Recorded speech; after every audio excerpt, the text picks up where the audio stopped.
ಅಕ್ಷರಾ foundation ರಚಿಸಿರುವ ಉದ್ದ, ತೂಕ ಮತ್ತು ಪರಿಮಾಣಗಳ ಆದರ್ಶಮಾನಗಳಿಗೆ ಸಂಬಂಧಿತ ವಿಡಿಯೋಗೆ ಸ್ವಾಗತ.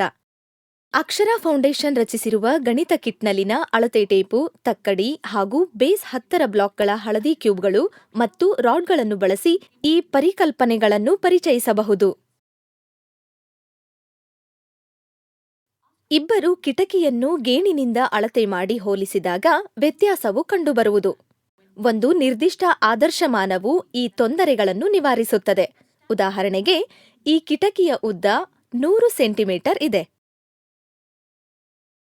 ಗಣಿತ ಕಿಟ್ನಲ್ಲಿನ ಅಳತೆ ಟೇಪನ್ನು ಗಮನಿಸಲು ಮಕ್ಕಳಿಗೆ ತಿಳಿಸುವುದು. ಅದರ ಮೇಲೆ ನಿಯಮಿತ ಅಂತರದಲ್ಲಿ ಗುರುತಿಸಿರುವ ಉದ್ದ ಗೆರೆಗಳನ್ನು ಗಮನಿಸಬಹುದು. 2 ಗೆರೆಗಳ ನಡುವಿನ ಅಂತರವು 1 ಸೆಂಟಿಮೀಟರ್ ಆಗಿರುವುದು. ಪ್ರತಿ ಸೆಂಟಿಮೀಟರ್ ಅನ್ನು ಪುನಃ 10 ಸಮಭಾಗ ಮಾಡಲಾಗಿದ್ದು ಅವುಗಳನ್ನು ಮಿಲಿಮೀಟರ್ ಎನ್ನಲಾಗುವುದು. 10 ಮಿಲಿಮೀಟರ್ಗಳು 1 ಸೆಂಟಿಮೀಟರ್ ಆಗುವುದು. ಸೆಂಟಿಮೀಟರ್ ಉದ್ದವನ್ನು ಅಳೆಯುವ ಆದರ್ಶಮಾನವಾಗಿದೆ. 100 ಸೆಂಟಿಮೀಟರ್ಗಳಿಂದ 1 ಮೀಟರ್ ಆಗುವುದು. ಈ ಅಳತೆ ಟೇಪು 150 ಸೆಂಟಿಮೀಟರ್ ಉದ್ದವಿದೆ. ಟೇಪಿನ ಹಿಂಭಾಗದಲ್ಲಿ ಇಂಚುಗಳಲ್ಲಿ ಗುರುತು ಮಾಡಲಾಗಿದೆ. ಮಕ್ಕಳು ಬಳಸುವ ಪ್ಲಾಸ್ಟಿಕ್ ಅಥವಾ ಮರದ ಸ್ಕೇಲು 15 ಸೆಂಟಿಮೀಟರ್ ಅಥವಾ 30 ಸೆಂಟಿಮೀಟರ್ ಉದ್ದ ಇರುತ್ತದೆ. ಮಕ್ಕಳು ಬರೆಯಲು ಬಳಸುವ ಕೋಷ್ಟಕವನ್ನು ಕಲಿಯಲೇಬೇಕು. ಮಿಲಿಮೀಟರ್, ಸೆಂಟಿಮೀಟರ್ ಅಥವಾ ಮೀಟರ್. ಚಟುವಟಿಕೆಗಾಗಿ ಮಕ್ಕಳು ಅಳತೆ ಪಟ್ಟಿಯನ್ನು ಬಳಸಿಕೊಂಡು ಪುಸ್ತಕ, ಜಾಮೆಟ್ರಿ ಬಾಕ್ಸ್ ಮತ್ತು ಕಪ್ಪು ಹಲಗೆಯ ಉದ್ದವನ್ನು ಅಳತೆ ಮಾಡಿ. ಈಗ ಮಕ್ಕಳು ಅವುಗಳನ್ನು ಬರೆದುಕೊಂಡು ಏರಿಕೆ ಕ್ರಮದಲ್ಲಿ ಪಟ್ಟಿ ಮಾಡಲಿ. ಮೀಟರ್ನಿಂದ ಸೆಂಟಿಮೀಟರ್ಗೆ ಪರಿವರ್ತಿಸಲು ಮೀಟರ್ನಲ್ಲಿನ ಸಂಖ್ಯೆಗಳನ್ನು 100ರಿಂದ ಗುಣಿಸಬೇಕು. ಉದಾಹರಣೆಗೆ, 3 ಮೀಟರನ್ನು 100ರಿಂದ ಗುಣಿಸಿದಾಗ 300 ಸೆಂಟಿಮೀಟರ್ ಆಗುತ್ತದೆ. ಅಂತೆಯೇ ಸೆಂಟಿಮೀಟರ್ನಿಂದ ಮಿಲಿಮೀಟರ್ಗೆ ಪರಿವರ್ತಿಸಲು ಸೆಂಟಿಮೀಟರ್ನಲ್ಲಿನ ಸಂಖ್ಯೆಗಳನ್ನು 10ರಿಂದ ಗುಣಿಸಬೇಕು. ಉದಾಹರಣೆಗೆ, 4 ಸೆಂಟಿಮೀಟರ್ಗಳನ್ನು 10ರಿಂದ ಗುಣಿಸಿದಾಗ 40 ಮಿಲಿಮೀಟರ್ ಆಗುತ್ತದೆ. ಮಕ್ಕಳು ಅಳತೆ ಮಾನಗಳ ಪರಿವರ್ತನೆಯನ್ನು ಚೆನ್ನಾಗಿ ತಿಳಿಯಲು ಇನ್ನಷ್ಟು ಅಭ್ಯಾಸವನ್ನು ಮಾಡಲಿ. ನಾವು ಉದ್ದವನ್ನು ಏಕೆ ಅಳತೆ ಮಾಡುತ್ತೇವೆ? ಮಕ್ಕಳು ಈಗಷ್ಟೇ ಕಿಟಕಿಯ ಉದ್ದ 100 ಸೆಂಟಿಮೀಟರ್ ಅಥವಾ 1 ಮೀಟರ್ ಇದೆ ಎಂದು ಕಂಡುಕೊಂಡಿದ್ದಾರೆ. ಮತ್ತೊಂದು ಕಿಟಕಿ 150 ಸೆಂಟಿಮೀಟರ್ ಅಥವಾ 1 ಮೀಟರ್ 50 ಸೆಂಟಿಮೀಟರ್ ಉದ್ದ ಇದೆ. ಅದನ್ನು 1.5 ಮೀಟರ್ ಎಂದು ಬರೆಯಬಹುದು. 2 ಕಿಟಕಿಗಳಿಗೆ ಪರದೆಯನ್ನು ಹೊಲಿಯಬೇಕಾದರೆ ಎಷ್ಟು ಅಳತೆಯ ಬಟ್ಟೆ ಬೇಕಾಗುತ್ತದೆ? ಈಗ ಮಕ್ಕಳಿಗೆ 2 ಅಳತೆಗಳನ್ನು ಕೂಡಲು ಹೇಳಿ. ಆಗ ಉತ್ತರ 2.5 ಮೀಟರ್ ಬಟ್ಟೆಯು ಬೇಕಾಗುವುದು. ಬಟ್ಟೆ ಅಂಗಡಿಗೆ ಭೇಟಿ ನೀಡಿದರೆ ಅಂಗಡಿಯವನು ಬಟ್ಟೆಯನ್ನು ಅಳತೆ ಮಾಡಲು ಲೋಹದ ಮೀಟರ್ ಪಟ್ಟಿಯನ್ನು ಬಳಸುವುದನ್ನು ಕಾಣಬಹುದು. 2 ಸ್ಥಳಗಳ ನಡುವಿನ ದೂರ ಅಳತೆ ಮಾಡುವ ಆದರ್ಶಮಾನವನ್ನು ನಾವು ಕಿಲೋಮೀಟರ್ ಎನ್ನುತ್ತೇವೆ. 1000 ಮೀಟರ್ 1 ಕಿಲೋಮೀಟರ್ ಆಗುತ್ತದೆ. ಬಸ್ ಮಾರ್ಗವು ಇದರ ಒಂದು ಉದಾಹರಣೆ. ಮೊದಲನೇ ಹಾಗೂ 2ನೇ ಬಸ್ ನಿಲ್ದಾಣದ ದೂರವು 1000 ಮೀಟರ್, ಅಂದರೆ 1 ಕಿಲೋಮೀಟರ್. 2ನೇ ಹಾಗೂ 3ನೇ ನಿಲ್ದಾಣದ ದೂರವು 1500 ಮೀಟರ್ ಇದೆ. 500 ಮೀಟರ್ 1000 ಮೀಟರ್ನ ಅರ್ಧವಾಗಿದೆ. ಆದ್ದರಿಂದ ಇದನ್ನು 1.5 ಕಿಲೋಮೀಟರ್ ಅಥವಾ 1.5 ಕಿಲೋಮೀಟರ್ ಎಂದು ಬರೆಯಬಹುದು. ಹಾಗಾಗಿ ಬಸ್ ಹೊರಟ ಸ್ಥಾನದಿಂದ 3ನೇ ನಿಲ್ದಾಣದವರೆಗಿನ ದೂರವು 2.5 ಕಿಲೋಮೀಟರ್ ಆಗುತ್ತದೆ. ರೈಲ್ವೆ ನಿಲ್ದಾಣದಿಂದ 3.5 ಕಿಲೋಮೀಟರ್ ದೂರದಲ್ಲಿ ರಾಜು ವಾಸಿಸುತ್ತಾನೆ. ರೈಲ್ವೆ ನಿಲ್ದಾಣಕ್ಕೆ ಹೋಗಲು ಮೊದಲು ಅವನು ಬಸ್ಸಿನಲ್ಲಿ 2.5 ಕಿಲೋಮೀಟರ್ ಪ್ರಯಾಣ ಮಾಡಬೇಕು. ನಂತರ ಉಳಿದ ದೂರವನ್ನು ನಡಿಗೆಯಲ್ಲಿ ಕ್ರಮಿಸುತ್ತಾನೆ. ಹಾಗಾದರೆ ರಾಜು ನಡೆದ ದೂರವೆಷ್ಟು? 3.5ರಿಂದ 2.5 ಕಿಲೋಮೀಟರ್ ಅನ್ನು ಕಳೆದಾಗ ರಾಜು ಇನ್ನೂ 1 ಕಿಲೋಮೀಟರ್ ನಡೆಯಬೇಕು ಎಂದು ನಮಗೆ ತಿಳಿಯುವುದು. ಉದ್ದವನ್ನು ಅಳೆಯುವ ಆದರ್ಶಮಾನದ ಇನ್ನಷ್ಟು ಲೆಕ್ಕಗಳನ್ನು ಮಾಡಿ. ಆಗ ಮಕ್ಕಳು ಅಳತೆಯ ಬಗ್ಗೆ ವಿಶ್ವಾಸ ಹೊಂದಲು ಸಾಧ್ಯ.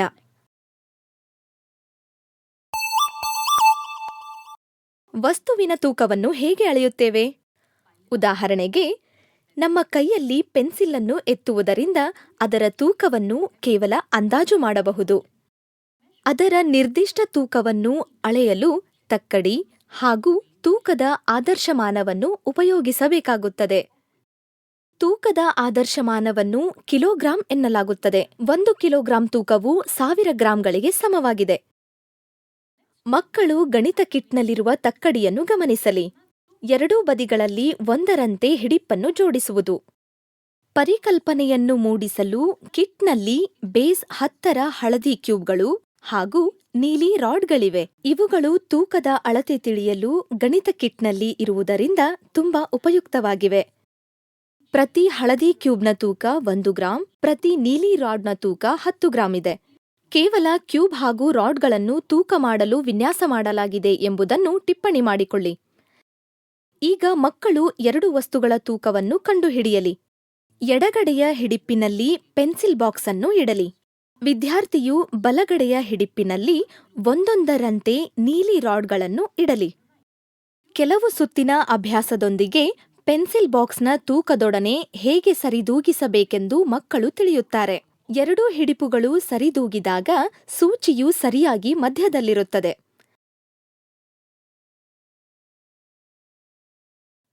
ರಾಡ್ ಮತ್ತು ಕ್ಯೂಬ್ ಎಣಿಸಲಿ.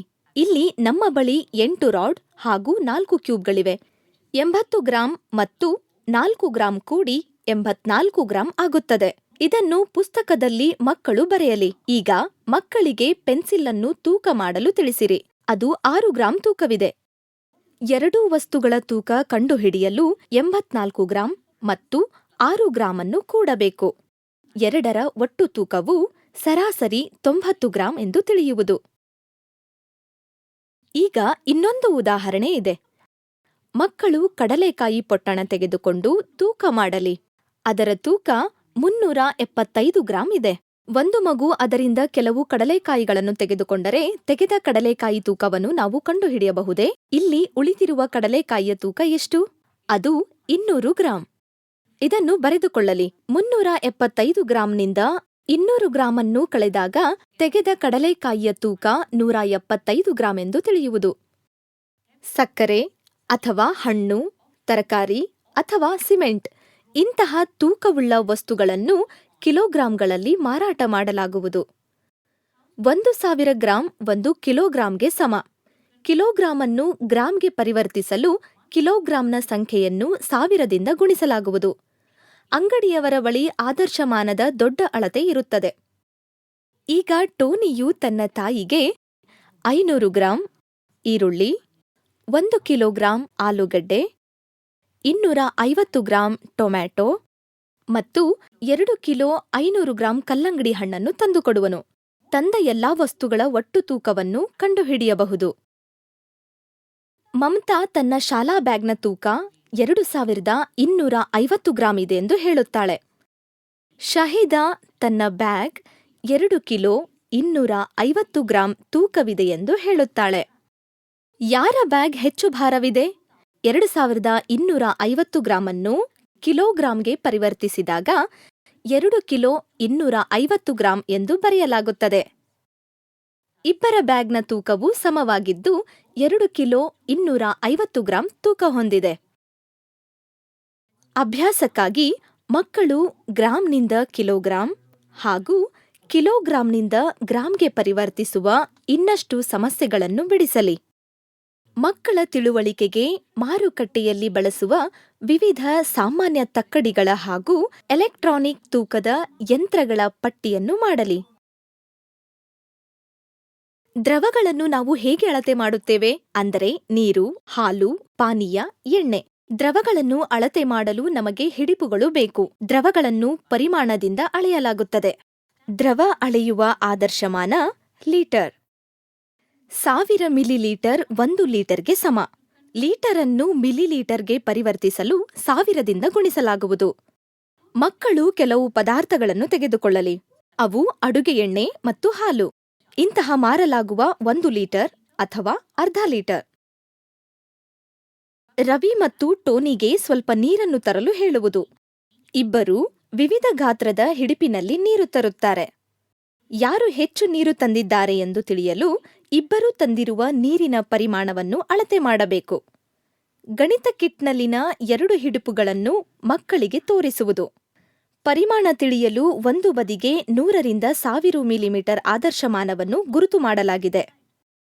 ಒಂದು ಹಿಡಿಪಿಗೆ ರವಿ ತಂದಿರುವ ನೀರನ್ನು ಹಾಕಲು ತಿಳಿಸುವುದು. ಈಗ ಇನ್ನೊಂದು ಹಿಡಿಪಿಗೆ ಟೋನಿ ತಂದಿರುವ ನೀರನ್ನು ಹಾಕಲು ತಿಳಿಸುವುದು. ಎರಡು ಹಿಡುಪುಗಳನ್ನು ಅಕ್ಕಪಕ್ಕದಲ್ಲಿಟ್ಟು ಇಬ್ಬರೂ ತಂದಿರುವ ನೀರಿನ ಪರಿಮಾಣ ನಿಖರವಾಗಿ ಓದಬಹುದು ಮತ್ತು ಹೋಲಿಸಬಹುದು.